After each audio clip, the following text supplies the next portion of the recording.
महात्मा ज्योतिबा फुले आणि क्रांतिज्योती सावित्रीबाई फुले यांच्या जीवनावर आधारित सत्यशोधक हा चित्रपट गेल्या 5 जानेवारी रोजी प्रदर्शित झाला। या चित्रपटाला प्रेक्षकांकडून चांगला प्रतिसाद मिळतोय। फुले दाम्पत्याचा विचार जाणून घेण्यासाठी, त्यांचा जीवन प्रवास पाहण्यासाठी अनेक जणांचा या चित्रपटाला चांगला प्रतिसाद मिळतोय। काही दिवसांपूर्वी विधान परिषदेतील काँग्रेसचे गटनेते आमदार सतेज पाटील यांनी सत्यशोधक हा चित्रपट शाहू चित्रपटगृहामध्ये पाहिला होता। याशिवाय सत्यशोधक हा चित्रपट पाहण्याचं आवाहनही आमदार सतेज पाटील यांनी केलं होतं।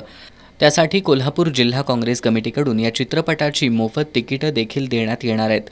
त्यानुसार आज अखेर काँग्रेस कमिटीकडून 1000हून अधिक लोकांनी चित्रपटाची तिकीटं घेतली आहेत।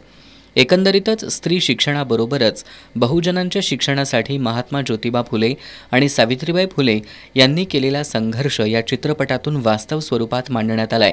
त्यामुळे हा चित्रपट पाहण्यासाठी प्रेक्षकांचाही मोठा प्रतिसाद मिळतोय।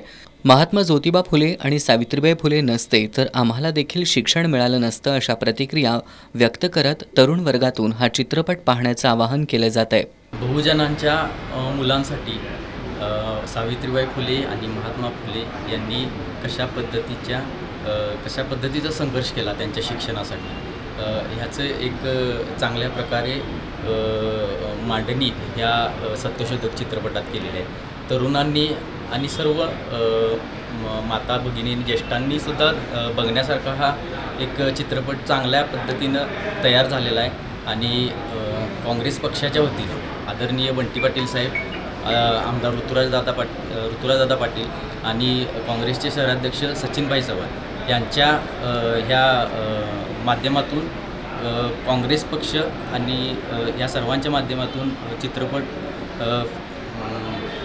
मोफत बघण्यासाठी सुविधा शाहू टॉकीज इथे केलेली आहे। महात्मा फुले आणि सावित्रीबाई फुले यांचा हा जो पिक्चर आहे सत्यशोधक, हा जो पिक्चर आहे तो खरंच चांगला आहे आणि तरुण वर्ग असेल किंवा इतर आपल्या सर्व नागरिकांनी हा पिक्चर बघावा अशी माझी एक विनंती आहे। कारण यामध्ये कसं झालं होतं, ज्या वेळेला एक विशिष्ट समाजाने शिक्षण घ्यायचं आणि इतर समाजाने शिक्षण घ्यायचं नाही, ही त्यावेळची जी रूढी होती, ती रूढी महात्मा फुले आणि सावित्रीबाई फुले या दोघांनी ती मोडून काढली।